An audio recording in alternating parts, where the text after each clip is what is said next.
Ya lo vemos a Guillermo Lasso con nosotros y lo saludamos. Vamos a hablar con él. A propósito, Luis Jiménez nos manda un abrazo. Dice que estará aquí el día viernes con el embajador chileno. Vamos a recibirlo acá en vivo, al embajador chileno a las 8:40 de la mañana el día viernes. Vamos a conversar con él. Por lo pronto, saludar a Guillermo Lasso, lo habíamos anunciado. Quiero mandarle en nombre de todos nosotros un saludo cordial y nuestra condolencia y solidaridad por la muerte del candidato. En la caravana está un reportero de nosotros ahí, nos contó, suspendiste, querido Guillermo, el día de ayer todas las actividades, salvo la rueda de prensa, pero todo ibas a salir al aire. Sé que estabas muy afectado, muy acongojado. Nuestra solidaridad a ti y a todos los que estuvieron y a la familia de la persona, del candidato al que nos referimos. Con ello te saludamos esta mañana, Guillermo, para que comencemos a conversar y luego de tu saludo comenzaremos la entrevista. Buenos días, Guillermo Lasso. Muchas gracias, querido Eduardo, gracias. Fue realmente lamentable. Estábamos en plena caravana el día lunes cuando saludé con Segundo Ordóñez, fundador del movimiento Creo, candidato asambleísta por la provincia del Guayas. Él muy entusiasta como siempre, sonreído, con una bandera de Creo, y un minuto más tarde se desploma. Se desploma y le da un ataque cardíaco. Eduardo Erdocia, quien es mi asistente, inmediatamente le brindó atención médica, lo reanimó por 4 ocasiones hasta que infructuosamente esperamos una ambulancia.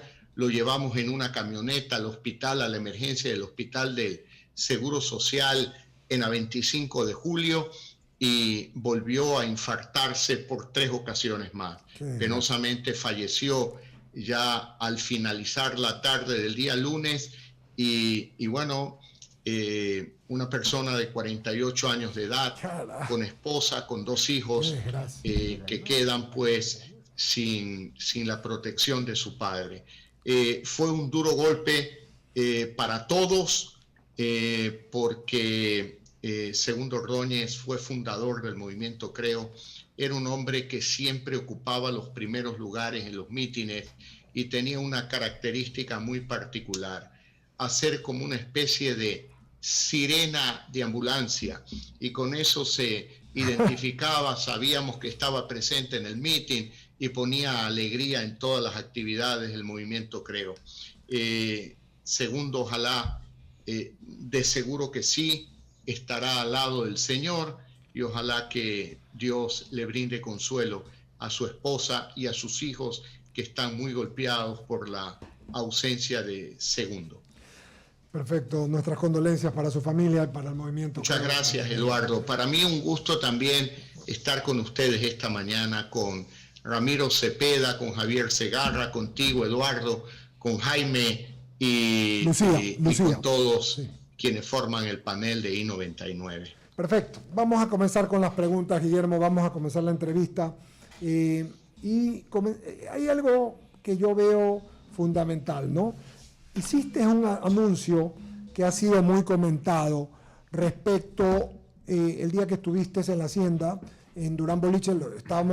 Efectivamente estaba nuestra reportera allí, Giovanna, y comentaste con algo que hemos hablado varias veces acá en el programa durante muchos años, que debe permitirse a las personas que trabajan en haciendas, en la agricultura, poder portar un arma para defenderse del abigeato de los ladrones. Es algo muy normal, que es muy diferente de otra cosa. Tú hablaste específicamente de un tema concreto que tiene que ver para las personas que se dedican a la agricultura. Quería, por favor, que entráramos a desarrollar este tema con tu gentileza, Guillermo, por favor. Claro, Eduardo. Mira, quienes recorremos el Ecuador, yo ya voy a cumplir en enero 11 años de recorrer el Ecuador. He dado por lo menos unas 15 vueltas al Ecuador y he llegado a los sectores urbanos marginales y a los sectores rurales. ¿Qué se encuentra uno en el campo? En el campo se encuentra con un padre de familia que vive con temor porque él sale a trabajar a las 5 de la mañana.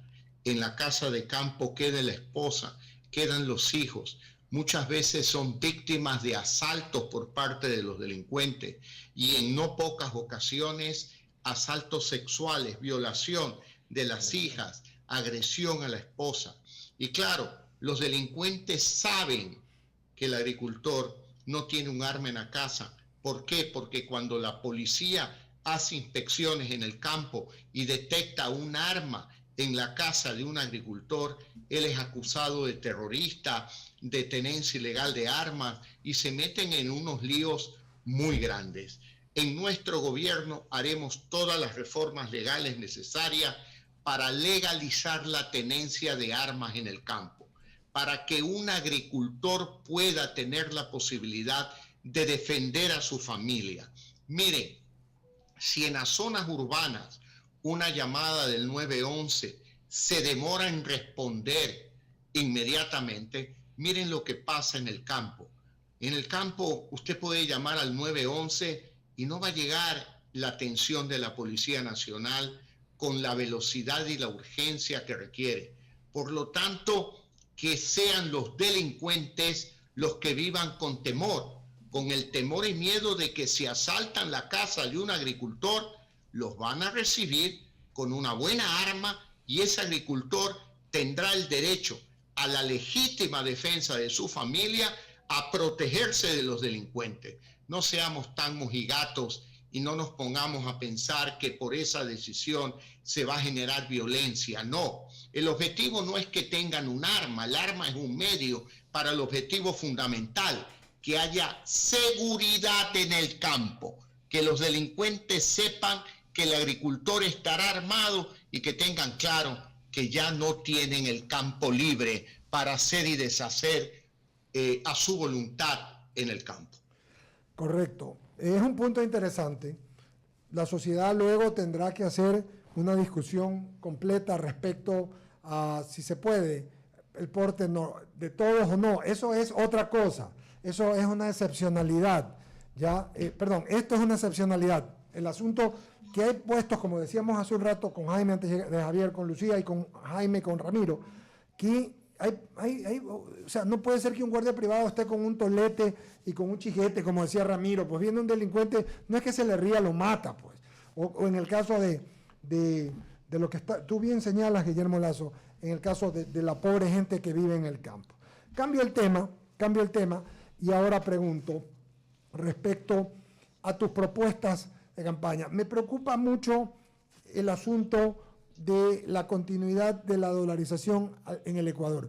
¿Crees tú realmente que esto está en peligro, estaría en peligro con algún otro candidato o con algunos otros candidatos, Guillermo Lazo? ¿Piensas tú que eso es posible? Hay varios candidatos que están proponiendo crear el dinero electrónico y yo los invito a pensar ustedes. ¿Existirá carne electrónica en el mercado? ¿Habrán pollos electrónicos? ¿Habrá maíz electrónico, arroz electrónico, cebada electrónica, leche electrónica? No, eso no existe. Y por lo tanto el dinero electrónico no puede servir para comprar bienes reales. El dinero electrónico como una moneda alternativa al dólar es llevarnos a la miseria que hoy vive Venezuela. El dinero electrónico como un medio de pago, y voy a explicarlo de manera más sencilla. Eduardo, con tu cuenta en el banco, tienes un saldo de $1,000, vas a un cajero automático, pones una tarjeta electrónica y retiras 100 de los $1,000, eso es un medio de pago. Claro. ¿Por qué? Porque tú retiras el dinero que tienes depositado en el banco. Pero dinero electrónico es cuando un gobierno empieza a emitir billetes simplemente sin tomar en consideración si tiene o no tiene respaldo. Por lo tanto, a tu pregunta, sí, la dolarización está en riesgo con los candidatos Arauz, con el candidato Pérez, que ha sido muy claro en decir que crearán un dinero electrónico como una moneda alternativa al dólar. Eso nos lleva a la miseria que hoy viven los venezolanos.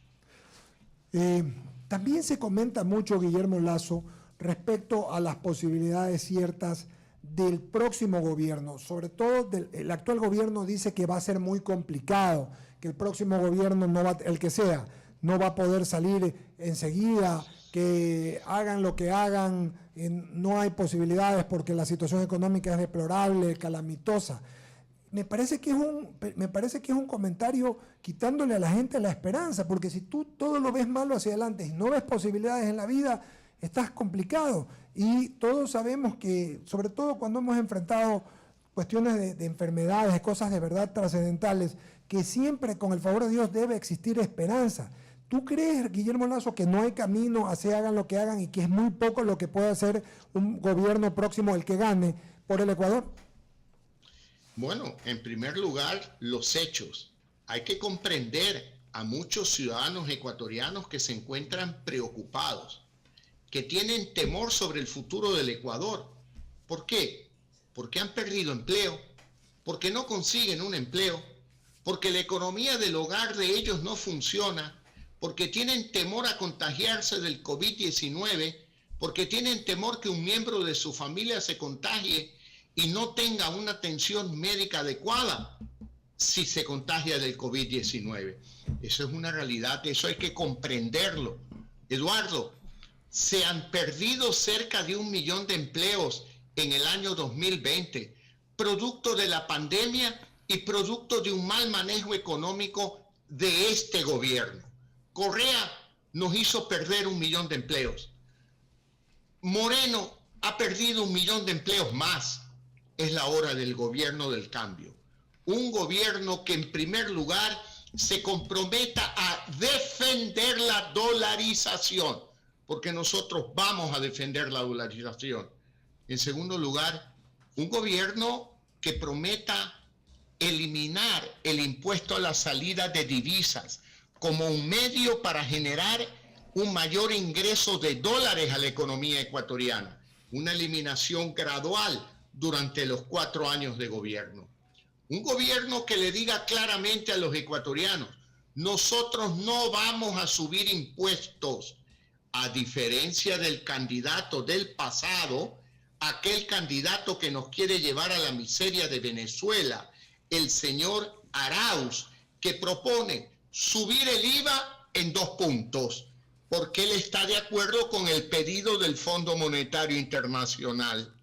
Subir el impuesto a la salida de divisas de 5% a 27%. Subir el impuesto a la herencia al 75%. Subir el impuesto a la plusvalía al 75%. Es decir, convertir al Ecuador en un infierno fiscal, en un país que en esas condiciones nadie trae dólares, nadie viene a invertir y por lo tanto no habrá inversión, no habrá empleo y lo que habrá es la miseria que estamos viendo hoy en Venezuela.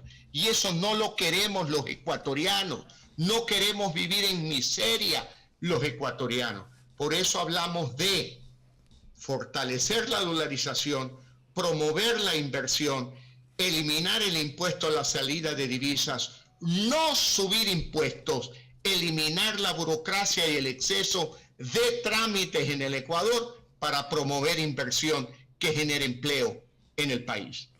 Muy bien. Solamente una más, Guillermo Lasso, de mi parte. ¿Te preocupa el hecho de que Álvaro Noboa pueda ser candidato si tiene alguna opción? ¿Te preocupa? Eduardo, a mí no me preocupa. Yo creo que todos los ecuatorianos, todos tenemos derecho a participar como candidatos en un proceso electoral. Pero así como tenemos derecho a participar en un proceso electoral, también tenemos el deber de cumplir con la ley, cumplir con la Constitución y de manera muy especial cumplir los plazos establecidos por la autoridad electoral.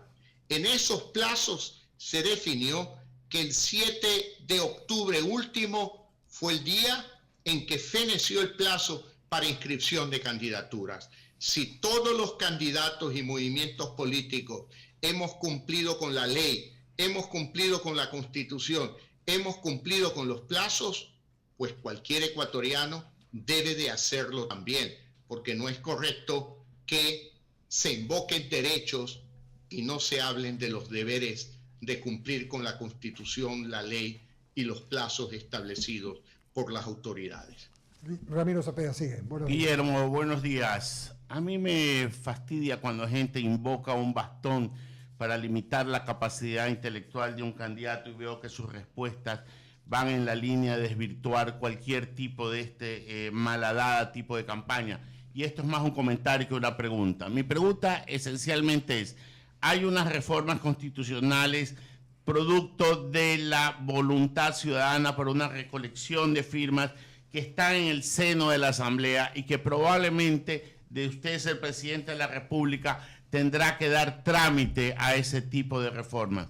¿Está de acuerdo usted en el tema de la bicameralidad, en la reducción de asambleístas para una gobernabilidad un tanto más decente, en que no tengamos que ver la vergüenza de reparto de hospitales para obtener mayoría, sino una Cámara alta y una Cámara baja en donde las cosas se puedan discutir con altura y por el bien de la patria? Yo estoy de acuerdo, Ramiro, y como presidente del Ecuador facilitaré el proceso de esa consulta popular que requieren reformas constitucionales, como también apoyaré la iniciativa ciudadana liderada por Jaime Nebot, que apunta a reformas legales para mejorar las condiciones de inversión y empleo en el Ecuador. Sin duda que sí, pero mi primera prioridad será promover la inversión privada, local e internacional, en obras de infraestructura pública y también en el campo privado para la generación de empleo, Ramiro. La familia ecuatoriana pasa por un momento duro y difícil. El padre vive angustiado porque no tiene empleo y no lleva alimentos a la mesa del hogar. La madre vive angustiada porque no tiene empleo, porque sus hijos no estudian en la universidad, porque no tienen un empleo y porque no puede cuidar de la salud de la familia. Esas son las urgencias que tiene el Ecuador en este instante. Y a eso me voy a dedicar con mucho sentido de prioridad. Arreglar la economía, promover la inversión, la generación de empleo para que exista realmente una sociedad de oportunidades y próspera para toda la familia ecuatoriana. Pongámosle nombre a esas puntualizaciones, 5 decisiones ejecutivas que al sentarse en el puesto presidencial usted decida tomarlas de inmediato para que esto que usted está proponiendo se cumpla. 5 decisiones ejecutivas. Decisiones ejecutivas, me estás preguntando, no decisiones que requieren un cambio legal. Así es. Decisiones ejecutivas. El 24 de mayo del 2021 convocaremos a empresas extranjeras para que vengan al Ecuador a participar de un proceso de compartición de riesgos, de compartir riesgos entre la empresa privada internacional y el Estado ecuatoriano para duplicar la producción petrolera en el mediano plazo, en 5 años. Pero debemos de comenzar ya. Promoveremos también la inversión en el sector minero, un sector minero que sepa con las nuevas tecnologías convivir y respetar el medio ambiente, pero que explotemos esa alternativa de recursos para el desarrollo del país, sobre todo para la generación de empleo. Luego tomaremos decisiones, Ramiro, no vamos a aumentar la burocracia, pero sí vamos a definir claramente que tendremos un ministro dedicado al desarrollo del sector petrolero, de la industria petrolera ecuatoriana, un ministro que se dedica al desarrollo minero y un ministro que se dedica al desarrollo de los proyectos eléctricos, de la energía eléctrica en el Ecuador. Porque en este momento existe el Ministerio de Energía, de Minas y de Petróleo. y vemos que el ministro se concentra siempre en petróleo, relega minas, relega energía eléctrica. Dos sectores que son fundamentales en materia de energía eléctrica. El Ecuador produce 8.000 megavatios al año al momento y consumimos apenas 4.000. Desde el Ministerio de Energía se debe de promover el desarrollo, el uso de la energía eléctrica en el país, tanto en el sector camaronero, en el sector agrícola también, en el parque automotor del Ecuador, donde podemos cambiar motores de combustibles fósiles por motores eléctricos, pero debemos de tener un ministro que impulse esos proyectos, que no piense en minería ni en petróleo, sino solo en electricidad, y otro que piense solo en minería para poder impulsar estos sectores. Pero usted acaba de decir que va a reducir la burocracia y ya me acaba de crear 2 ministerios. Mi querido Ramiro, como yo lo conozco a usted, que es un hombre inteligente y muy rápido, me anticipé en decirle que no vamos a aumentar la burocracia, que es cuestión de decir, vamos a tener a un ministro encargado de este sector desde el punto de vista estratégico, facilitando procesos operativos para invertir en esos sectores. Pero ¿cuál es la realidad en el Ecuador? Que tenemos un solo ministro con 3 sectores. No atiende minas, no atiende electricidad y se concentra solo en petróleo. Y a un petróleo se lo hace mal. Ni que fuera la Santísima Trinidad, Guillermo.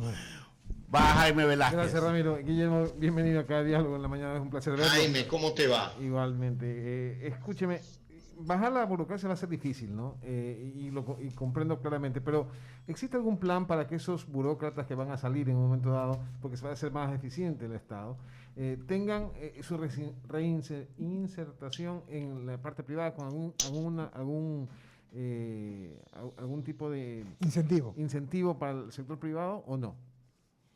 Mira, Jaime, si tú promueves la inversión, como nosotros pretendemos hacerlo, en el sector petrolero para generar más ingresos al fisco, en el sector minero para generar más empleo para los ecuatorianos, en el sector eléctrico para modernizar a la sociedad ecuatoriana, en el sector de las telecomunicaciones y además con políticas públicas muy claras para apoyar la economía del sector privado, suscribiendo acuerdos de libre comercio con todas las regiones del mundo.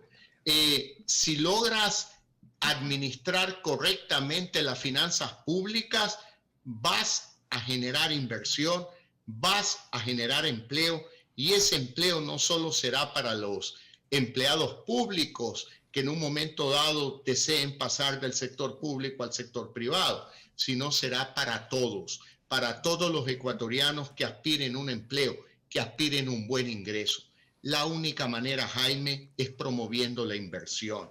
Si tú tienes más fábricas, si tienes proyectos de energía hidroeléctrica nuevos, proyectos de energía fotovoltaica, si tienes proyectos de energía eólica, si licitas la banda 5G, por ejemplo, si en minería convocas la participación de grandes empresas extranjeras, si tú convocas la participación de grandes empresas petroleras del mundo que nos ayuden a duplicar la producción petrolera, va a haber empleo para la gran mayoría de ecuatorianos, Jaime. Pero si te quedas de brazos cruzados y no haces lo que tienes que hacer, o te dedicas a aumentar impuestos como propone el candidato Arauz, y te dedicas a pensar en una moneda alternativa al dólar, nadie va a venir a invertir en el Ecuador, Jaime. Nadie vendrá a invertir en el Ecuador. Un inversionista busca seguridad, y la seguridad en el Ecuador es fortalecer el dólar, eliminar gradualmente el impuesto a la salida de divisas y no aumentar impuestos, sino eliminar trámites, eliminar una burocracia que es un obstáculo para el desarrollo de la inversión en Ecuador.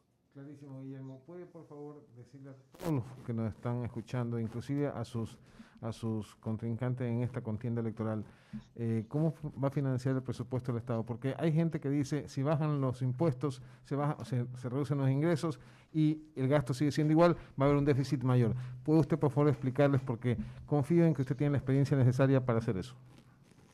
Voy a utilizar un ejemplo que ya he usado en I-99. Y es un ejemplo muy simple y muy sencillo. Si usted va a la tienda de la esquina en este momento, Jaime, vaya donde el tendero de la esquina y le dice, querido amigo, si usted sube el precio de los productos, ¿qué pasa? Vendo menos. Si usted baja algo el precio de los productos, ¿qué pasa? Vendo mucho más. Asimismo es la política tributaria. No es tan compleja como la quieren presentar los economistas. Si usted sube los impuestos, baja la actividad económica. Y aunque suba más los impuestos, bajan los ingresos del fisco porque la economía sigue cayendo. Sin embargo, si usted baja los impuestos, sube la actividad económica y por lo tanto suben los ingresos al fisco. Es decir, quienes tenemos capacidad y experiencia por más de 50 años administrando, sabemos que eliminar impuestos, que bajar determinadas tasas de impuestos incentiva la economía y aumentan los ingresos al fisco en lugar de bajarlos. Lucía Jaramillo, por favor. ¿Cómo está, Guillermo? Lucía Jaramillo le saluda. En el tema de educación ¿Qué tal, y de los Lucía? jóvenes, ¿qué va a hacer usted con la CENESID? ¿La va a eliminar o no? Y el tema de la ley de educación superior, ¿usted tal vez va a impulsar una reforma? Lo escuchamos. Vamos a impulsar una reforma a la ley de educación superior para devolver la libertad a la universidad, tanto pública como privada en el Ecuador, para que una universidad no requiera pedirle permiso al CEACE o a la CENESID para abrir una extensión universitaria en el Ecuador. Tampoco tenga que andar pidiendo permiso a cada rato para abrir una nueva carrera universitaria. Y vamos a cerrar la CENESID. Vamos a cerrar la CENESID, porque ese es un monopolio estatal. Cada joven ecuatoriano que se gradúa del colegio tiene una sola ventanilla, los de clase popular me refiero, una sola ventanilla, la CENESID. Y atrás de la CENESID, una buena cantidad de universidades públicas en el Ecuador. El joven le pide a la CENESID estudiar medicina y la CENESID le contesta, no, no hay cupo, estudia psicología, o si te dice sí medicina y vives en Loja, te mandan a estudiar en Tulcán y tu familia no tiene dinero para sostenerte fuera del hogar. Tenemos que cerrar la CENESID para respetar la libertad de un joven ecuatoriano de estudiar en la universidad lo que él quiere estudiar y que cada universidad establezca sus propios procesos de ingreso. Pero si hay 30 universidades públicas, el joven ecuatoriano tiene 30 oportunidades. Pero si hay una sola CENESID que contesta por las 30 universidades, hay una sola oportunidad. Y ese es el monopolio estatal de la CENESID que nosotros vamos a cerrar para que exista libertad en la educación superior del Ecuador. Señor Lazo, ¿por qué los ecuatorianos deberíamos votar por usted y no por el señor Arauz? Porque yo he demostrado a lo largo de mi vida, 50 años de trabajo, tener capacidad como administrador. Porque tengo experiencia, porque tengo 65 años de edad, 50 años creando empleo, directo e indirectamente. A esta edad uno ya no es novelero. Uno asume un sentido de responsabilidad muy grande y no puede andar con las teorías de la desdolarización amigable como anda el señor Arauz. Desdolarización amigable es igual que le digan, Grace, te voy a chinear amigablemente. No existe el chineo amigable. El chineo, el robo es tan malo con una sonrisa o con un cuchillo. Igualmente, la desdolarización amigable o forzada es tan mala. Los ecuatorianos quieren vivir en el Ecuador con una moneda dura. La desdolarización nos volvería al pasado. La devaluación de la moneda local, la hiperinflación, y nos llevaría a la miseria de Venezuela. Nadie quiere vivir como viven algunos hermanos venezolanos que perdieron sus empleos en Venezuela y que ahora caminan por toda América Latina, llegan a las calles del Ecuador, de Quito, de Guayaquil, de Cuenca, en la Amazonía, venden botellas de agua o piden caridad cargando a sus hijos. ¿Queremos eso para los ecuatorianos cuando migren a Colombia o Perú? Yo digo que no, nadie lo quiere. Por eso nuestra propuesta muy clara: defender la dolarización, abrazo partido, y también vamos a defender el derecho a producir en un país sin exceso de impuestos, sin exceso de trámites. Gracias, señor Lazo. Damos paso a mi compañero Javier Segarra con más preguntas. ¿Cómo le va, estimado Guillermo? Buenos días. He tenido la oportunidad de conversar con usted y con su binomio, el doctor Borrero, el tema de salud. Y sin duda que ahí es un problema muy serio para los ecuatorianos en cuanto a la salud pública se refiere. Ahí hay que hacer también una especie de, no sé, borrón y cuenta nueva, porque obviamente el problema de la salud en el Ecuador no es de los últimos años, es de toda la vida. ¿Qué hacer en ese sentido? Mire, de paso, Javier, le comento que somos el único binomio que ha contemplado un médico como vicepresidente de la República. No hay ningún otro binomio que haya pensado en los problemas de salud que tiene el Ecuador en esta pandemia. Alfredo Borrero Vega, médico cuencano que ha vivido en Quito, presidente, director del hospital más grande del Ecuador, que es el Metropolitano, se ha especializado en administración de salud pública en universidades de los Estados Unidos. Alfredo Borrero es un gran profesional. Junto con él llevaremos a cabo las reformas del sector salud. Mire, Javier, el presupuesto de salud pública del Ecuador llega aproximadamente a los 2.900 millones de dólares. Y el presupuesto de salud del Sistema de Seguridad Social del Ecuador llega a cerca de 1.800 millones de dólares. La cifra no es exacta, es aproximada. En su conjunto estamos hablando de casi 4.500 millones de dólares, 4.600 millones de dólares en presupuesto de salud. Hoy es como estancos. El Ministerio de Salud Pública con sus hospitales por un lado y el Instituto Ecuatoriano de Seguridad Social con sus hospitales por otro lado, con otro presupuesto. Alfredo Borrero, con mucho sentido, me ha propuesto que llevemos a cabo una reforma para que el Ministerio de Salud Pública se llame Ministerio de Salud.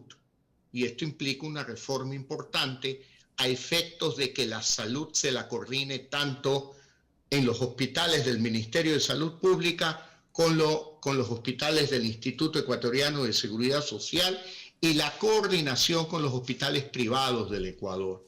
En la pandemia, Javier, se vio una total descoordinación. No hablaba un sector con otro, en algunos sobraban recursos, en otros faltaban, cuando tenemos que tener una visión global de una coordinación de los tres sectores de salud del país: público, social, seguridad social y el sistema privado. Ahora, cada hospital de alguna u otra manera se convierte en un mundo aparte, cada uno maneja su presupuesto, entonces ahí está el problema muy serio desde el punto de vista económico, porque no hay quien rinda cuentas realmente de lo que ocurre en cada hospital, sino que cada uno recibe su presupuesto y sabrá Dios qué es lo que hacen.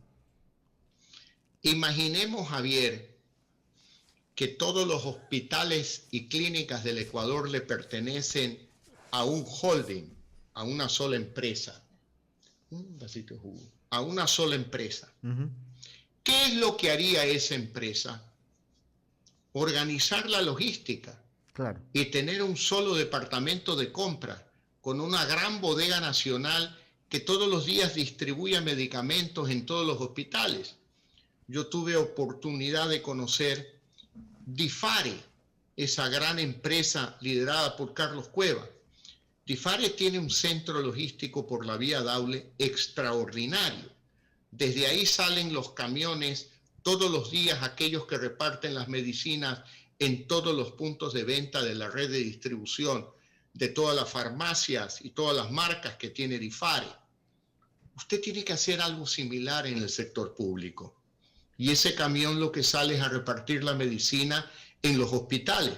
Pero no puede tener 300 o 400 centros de compra de medicina que están compitiendo entre sí mismos.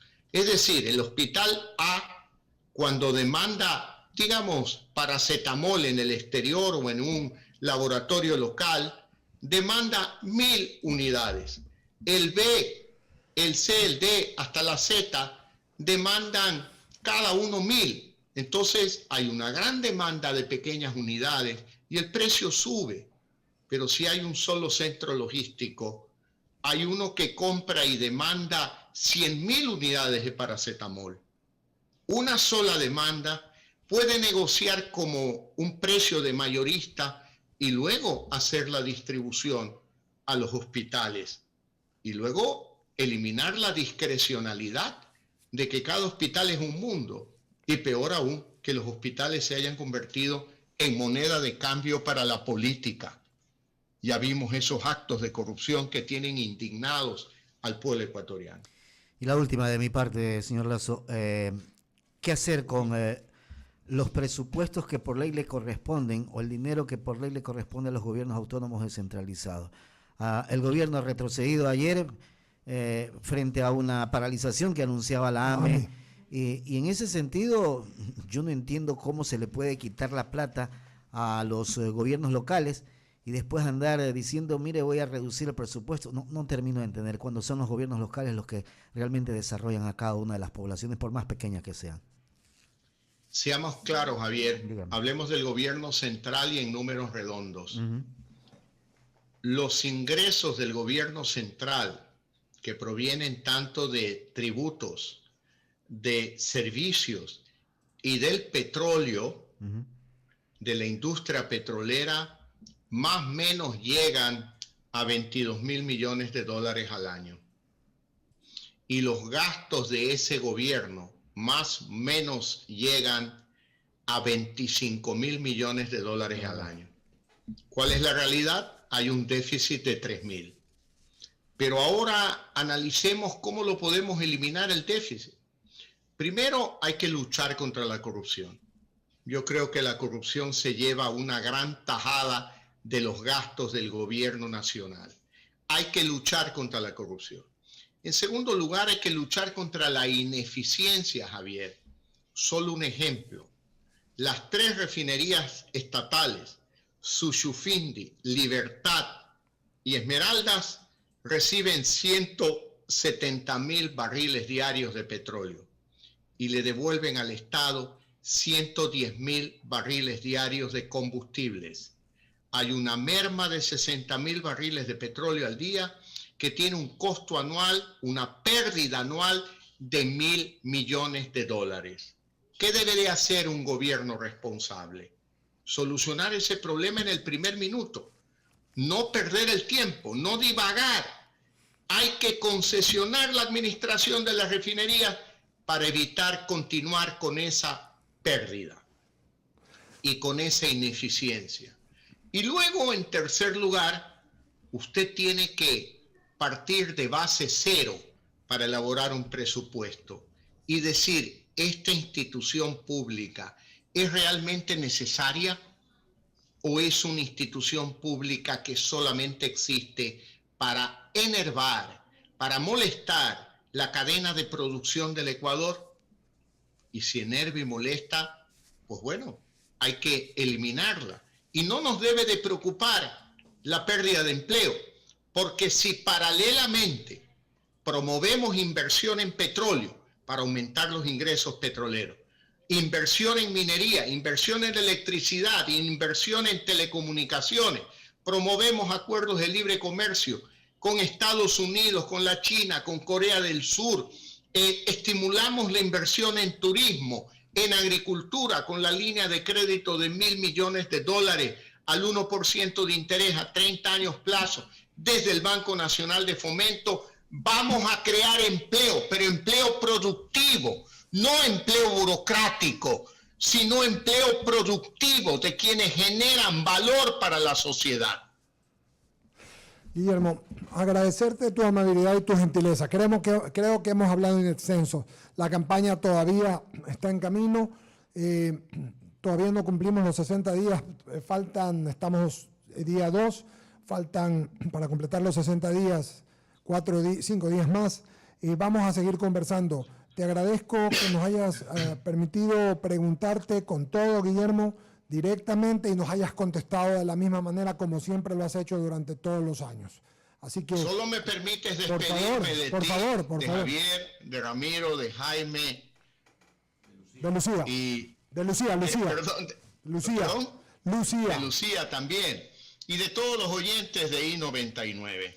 Yo creo que las elecciones del 7 de febrero próximo, para lo que faltan apenas 2 meses y 4 días, sí, señor, exacto, no más de eso, son elecciones cruciales. Queremos un Ecuador del futuro, de oportunidades, un Ecuador próspero. Aquí está la opción del cambio. Si no, como alternativa tenemos la opción del pasado, la opción del señor Arauz, que quiere desdolarizar y convertir al Ecuador en un infierno fiscal. Nosotros queremos prosperidad, empleo, inversión, emprendimiento para todos los ecuatorianos. Un abrazo y muchas gracias. Guillermo Lazo. Muchas gracias. Se quedan muchas preguntas, como siempre. Casi hemos hablado 40